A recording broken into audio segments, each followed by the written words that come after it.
ጤና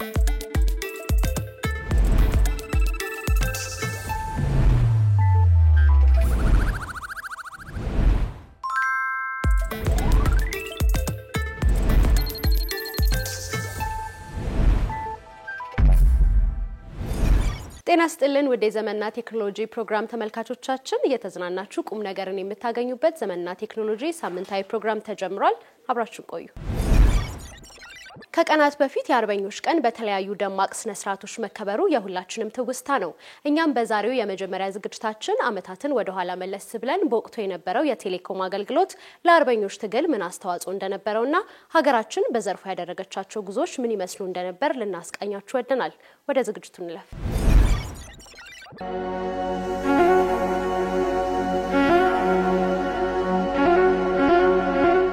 በኢትዮጵያ ታሪክ የስልክ አገልግሎት ከተጀመረ በጣም ቆየት ብሏል ከ1886 ጀምሮ ተቋቋመ የሚባለው ከ1886 እስከ ዳግማዊ የጣሊያን ወረራ ባሉት አመታት እንግዲህ በርካታ የቴሌኮሙኒኬሽን ስራዎች ተሰርተዋል ለምሳሌ በአዲስ አበባ ሁለት ማኑዋል ማዞሪያዎች አጠቃላይ አቅማቸው 200 ደንበኞችን ማስተናገድ የሚችሉ ማኑዋል ማዞሪያዎች አዲስ አበባ ውስጥ ይገኙ ነበር እንዲሁም በሌሎች ከተሞች ለምሳሌ በድሬዳዋና አነስተኛ ከተሞች ደግሞ በእጅ የሚሰሩ ወይ ማኑዋል ምንላቸው ማዞሪያዎች ተተክለው አገልግሎት ይሰጥ ነበር አብዛኛው የቴሌኮም መሰረተ ልማቱም በረጅም ርቀት የመዳብ ሽቦ በየሀገሩ ተዘርግቶ ነበር ግንኙነት ይካሄድ የነበረው የቴሌፎንና የቴሌግራፍ አገልግሎት በዚህ መንገድ ኢትዮጵያ ውስጥ አገልግሎት ይሰጥ ነበር እስከ ጣሊያን ወረራ ዘመን ድረስ ማለት ነው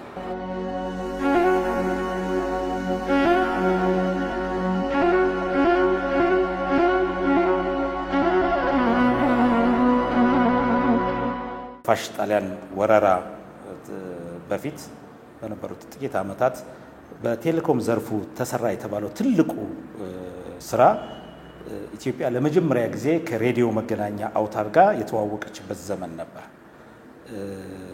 ሐምሌ 14 1923 ዓ.ም ለመጀመሪያ ጊዜ ንጉሠ ነገሥቱ ቀዳማዊ ኃይለ ሥላሴ የንፋስ ስልክ የሬዲዮ ጣቢያን የመሰረት ድንጋይ አስቀመጡ ከዛ ዘመን ጀምሮ እንግዲህ የሬዲዮ ጣቢያ ግንባታው በመካሄድ ላይ ነበር እንግዲህ ያ ዘመን ደግሞ ከጣሊያን ጋር የነበረውን የዲፕሎማሲ ግንኙነት እየሻከረ የሄደበት ምናልባትም ጣሊያን ኢትዮጵያን ልትወር ትችላለች የሚል ስጋትም ስለነበር እንደዚህ አይነት ኮሙኒኬሽን ወይም የመገናኛ ዘዴዎች አስፈላጊ ስለነበሩ አስቀድሞ ኮሙኒኬሽኑ የማዘጋጀት ስራ ነው የተሰራ በተጨማሪም ደግሞ ከውጭ ዓለም ጋር ለመገናኘት ሰፊ ዲፕሎማሲ ያስፈልግ ስለነበር በሌሎች የትራንስፖርት እና የመገናኛ ዘዴዎች ከሌሎች ዓለም ጋር ለመገናኘት ጊዜ ይፈጃል ለምሳሌ በባቡር በመርከብ በአውሮፕላንም ረጅም ጊዜ የሚወስድ ነው ግንኙነቱ ስለዚህ የዘመናዊ ቴሌኮሙኒኬሽን አገልግሎት ማቋቋም ግንኙነትን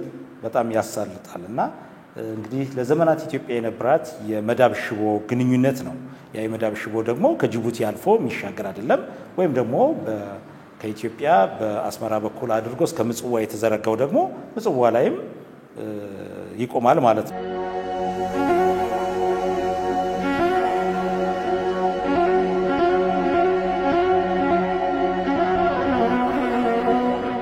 ሬዲዮ ጣቢያውም ሲሰራ የነበረው ኩባንያ የጣሊያን ኩባንያ ነበር አንሳንዶ የሚባል ኩባንያ ነበር እንግዲህ ከጣሊያኖች ጋር የነበረው ዲፕሎማሲ እየሻከረ ሲሄድ ሬዲዮ ጣቢያውንም ኦፕሬት እንዲያደርግ አልፈለገም የኢትዮጵያ መንግስት የረከከውን አዘገየ ለዚህ ደግሞ እንደ አማራጭ የኢትዮጵያ መንግስት የወሰደው እርምጃ ምንድነው ሌላ ጊዜያዊ ሬዲዮ ጣቢያ ማቋቋም ነበር ከነፋስ ስልክ የሬዲዮ ጣቢያ ጎን ለጎን ማለት ነው የሬዲዮ ጣቢያ በፒያሳ በቀድሞው የፖስታ ቴሌግራፍና ቴሌፎን ዋና መስሪያ ቤት ጀርባ ወይም ደግሞ ጣይቱ ሆቴል ፊት ለፊት አካባቢ አንድ ጊዜያዊ የሬዲዮ ጣቢያ አነስተኛ አቅም ያለው ተቋቋመ እዛው ደግሞ ፒያሳ በሚገኘው የተቋሙ ዋና መስሪያ ቤት ውስጥ የሬዲዮ ግንኙነቱ ተጀመረ ማለት ነው የመጀመሪያው ግንኙነት እንግዲህ በሬዲዮ አማካኝነት ከውጭ ሀገራት ጋር በቴሌግራፍ መገናኘት ማለት ነው ከካይሮ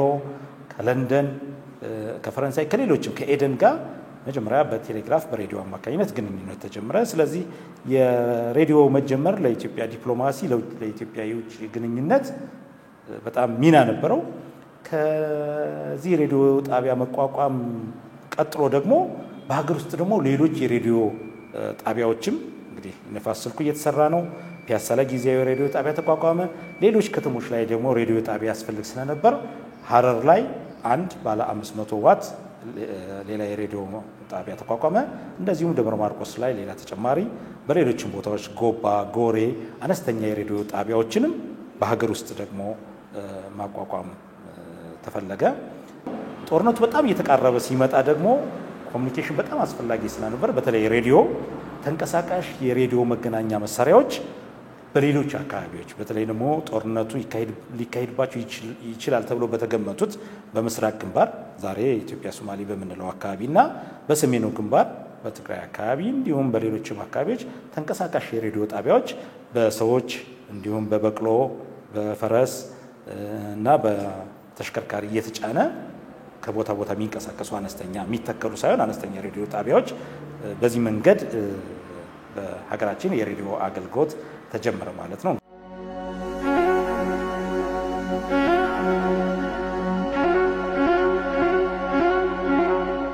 ጦርነቱ ዋናው ወረራ ጣሊያን ከመጀመሯ አስቀድሞ ነሐሴ 1927 ዓ.ም እስከ ጳጉሜ ባለው ውስጥ የሙከራ ስርጭት ካደረገ በኋላ ለመጀመሪያ ጊዜ ንጉሠ ነገሥቱ ቀዳማዊ ኃይለ ሥላሴ ጳጉሜ 6 1927 ዓ.ም ብሮድካስት አደረጉ ለዓለም ህብረተሰብ ወረራውን እንዲያስቆምላቸው ተማጸኑ። እርሳቸውን ተከትሎም ባለቤታቸው እቴጌ መነን እንዲሁም ልጆቻቸው ልዑሉና ልዕልቷ በተከታታይ የሬዲዮ መልእክቶችን አስተላልፉ። እንግዲህ የኢትዮጵያ ብሮድካስት ታሪክን ጀመረ የሚባለው ከጳጉሜ 6 1927 ዓ.ም ጀምሮ ነው። ከጣሊያን ወረራ ጋር ተያይዞ ያለ ታሪክ ነው።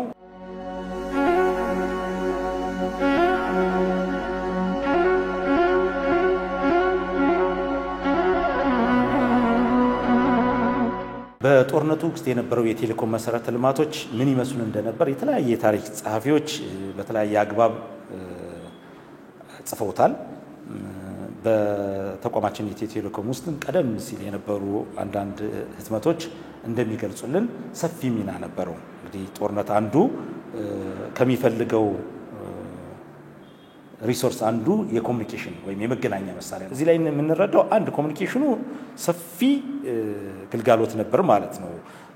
ንጉሠ ነገሥቱ ምንም እንኳን ከአዲስ አበባ ወጥተው ወደ ግንባር ቢዘምቱም ስቲል ግን ግንባር ላይ ሆነው ሀገር ያስተዳድሩበት ነበር ማለት ይቻላል።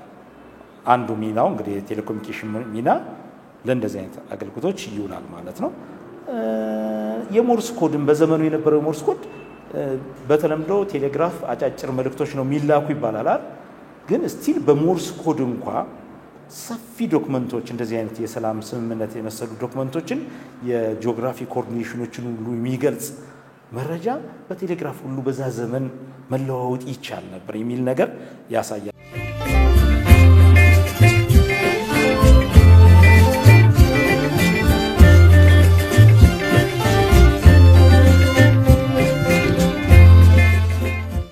የተቋሙ ሰራተኞች የነበራቸው አስተዋጽኦ እጅግ በጣም ከፍተኛ ነበር።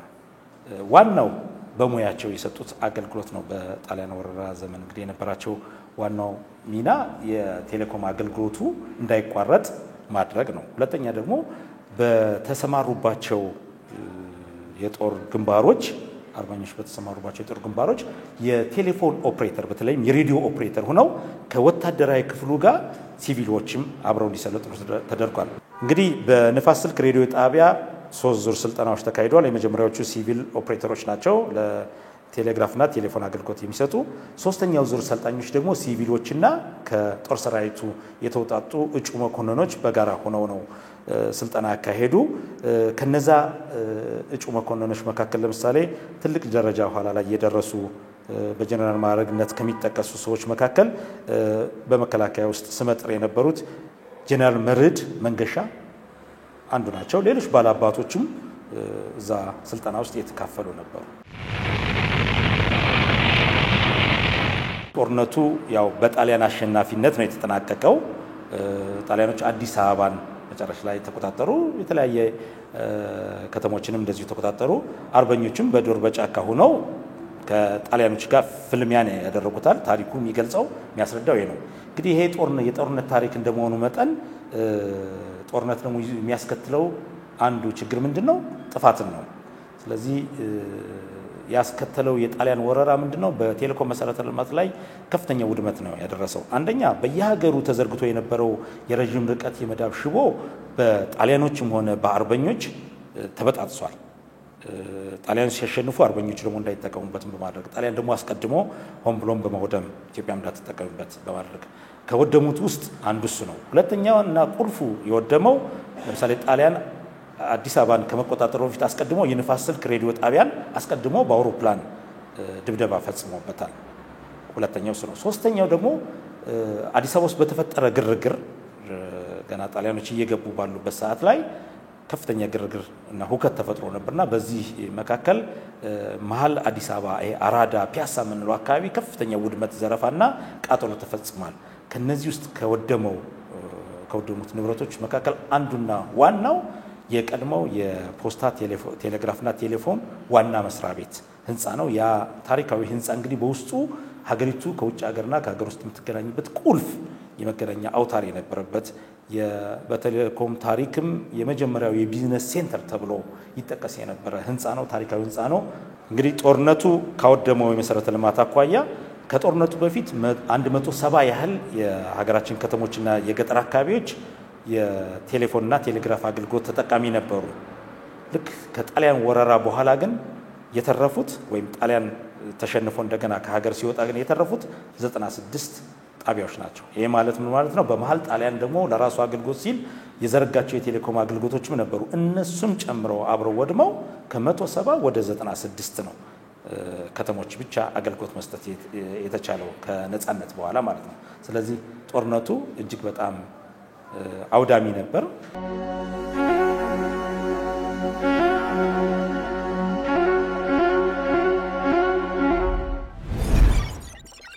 ኢትዮ ቴሌኮም ለደንበኞቹ ከሚያቀርባቸው በርካታ አገልግሎቶች ውስጥ የሮሚንግ አገልግሎት አንዱ ነው። የሮሚንግ አገልግሎት ደንበኞች በተለያየ ምክንያት ከሀገር በሚወጡበት ጊዜ የሚጠቀሙበትን ስልክ ከራሳቸው ጋር ይዘው በመሄድ የድምጽ፣ የአጭር መልእክትና ሌሎችም አገልግሎቶች በሚጠቀሙበት ስልክ እንዲያገኙ የሚያስችል አገልግሎት ሲሆን ተጠቃሚዎች ግንኙነታቸው እንዳይቋረጥ ያስችላል። ቀጣዩ ዝግጅታችን በዚህ ርዕሰ ጉዳይ ላይ የባለሙያ ማብራሪያ ያቀርባል።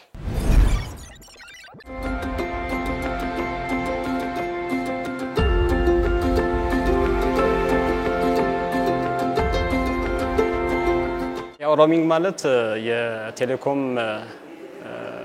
አገልግሎት ሰጪ ተቋማት በራሳቸው ኔትወርክ ላይ አገልግሎት እንደሚሰጡ ይታወቃል። ነገር ግን ከዛ ባለፈ ተጠቃሚዎች ወይ ደግሞ ደንበኞች ወደ ተለያየ የዓለማችን ክፍል እንቅስቃሴ በሚያደርጉበት ጊዜ የሄዱበት ቦታ ላይ አገልግሎቱን ማግኘት እንዲችሉ እነዛ የሚሄዱባቸው ሀገሮች ላይ ከሚኖሩ የተለያዩ አገልግሎት ሰጪ የቴሌኮም አገልግሎት ሰጪ ተቋማት ጋር የሁለትዮሽ ውሎችን በማሰር በቀላሉ እዛም አገልግሎት ማግኘት የሚችሉበትን የያዙትን ቁጥር ተጠቅመው አገልግሎት ማግኘት የሚችሉበትን እድል መፍጠር ነው። ደንበኞች አሁን እዚህ ሲጠቀሙት ያለውን ቁጥር በቀላሉ እንደያዙት እዛም ላይ መጠቀም ያስችላቸዋል። የሮሚንግ አገልግሎት ካልሆነ ምንድነው የሚሆነው? የሄዱበት ሀገር ላይ አዲስ ሲም ለማውጣት ያን ለማግኘት ደግሞ የሚፈለጉ ቅድመ ሁኔታዎችን እንደዚሁም ደግሞ ምናልባት አገልግሎቱን የሚያገኙባቸውን ሾፖችን ለማግኘት ብዙ ድካሞች ይኖራሉ። እነዚህ ነገሮች ሳይኖሩ በቀላሉ የሄዱበት ሀገር ላይ እጃቸው ላይ ያለውን ስልክ ተጠቅመው የቴሌኮም አገልግሎትን ተጠቃሚ መሆን ይችላሉ ማለት ነው።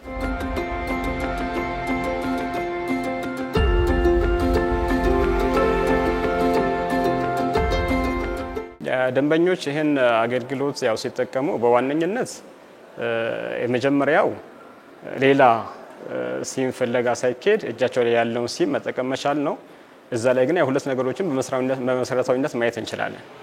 አንደኛ ያው እነዚህ የሚሄዱ ሰዎች ብዙ ጊዜ ምናልባት ትልልቅ የሥራ ኃላፊነት ላይ ያሉ ሰዎች ሊሆኑ ይችላሉ። እንደዚሁም የተለያዩ ቢዝነስ ማኖች ይሆናሉ የሥራ ሁኔታ ላይ የሚንቀሳቀሱ። ስለዚህ ወደ ሀገር ቤት ወይ ደግሞ ወደ ሀገራቸው ተመልሰው የሚያስተካክሏቸው ብዙ ነገሮች ይኖሯቸዋል። እነዛን ነገሮች በቀላሉ የያዙትን ቁጥር እንደያዙ ወደ ሀገር ቤት ጥሪዎችን ማድረግና ማስተካከል ይችላሉ። በተቃራኒም ደግሞ ምናልባት ከዚህም የሚፈልጋቸው ሰው እነሱን በቀላሉ አክሰስ ሊያደርጋቸው ይችላል ማለት ነው።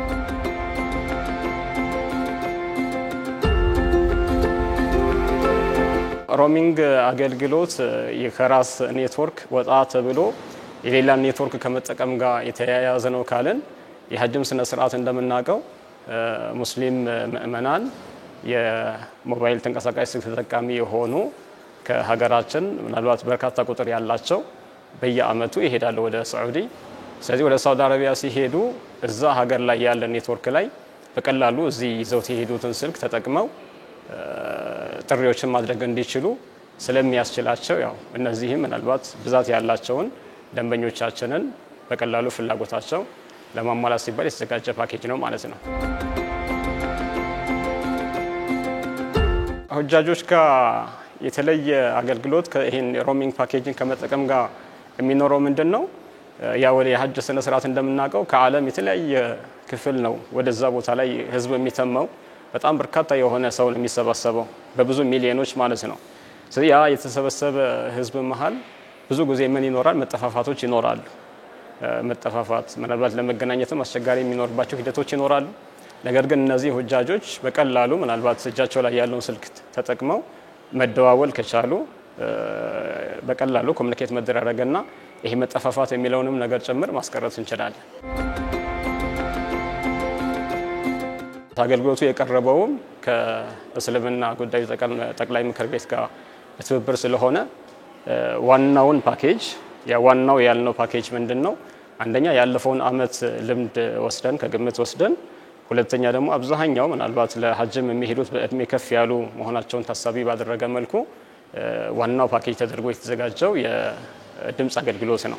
ስለዚህ ያንን የድምጽ አገልግሎት ቀጥታ ከጠቅላይ ምክር ቤቱ ፕሮሰስ ጨርሰው ለጉዞ የተዘጋጁ ሁጃጆችን ሊስት እንወስድና በበልክ አንድ ላይ በባች ያንን አክቲቬት የማድረግ ስራ ነው የሚሰራው። ስለዚህ ያንን ቀጥታ አክቲቭ ሆኖ ስልካቸው ላይ ተጭኖላቸው ፓኬጁ ይሄዳል። ስለዚህ የመጀመሪያው ያው ቀጥታ ከኛ በኩል ተጭኖ የሚሰጣቸው ፓኬጅ ሲሆን ከዛ በኋላ ሌላ ሁለተኛ ደግሞ አማራጮች አሉት። ኢትዮ ገበታ ላይም ቴሌብር ላይም ተጨማሪ በራሳቸው መግዛት የሚችሉት እንደዚህም ከሌሎች ከቤተሰብም ከወዳጆቻቸውም በስጦታ መልክ ሊበረከተላቸው የሚችል የተለያዩ አማራጮች ደግሞ ቀርቦላቸዋል።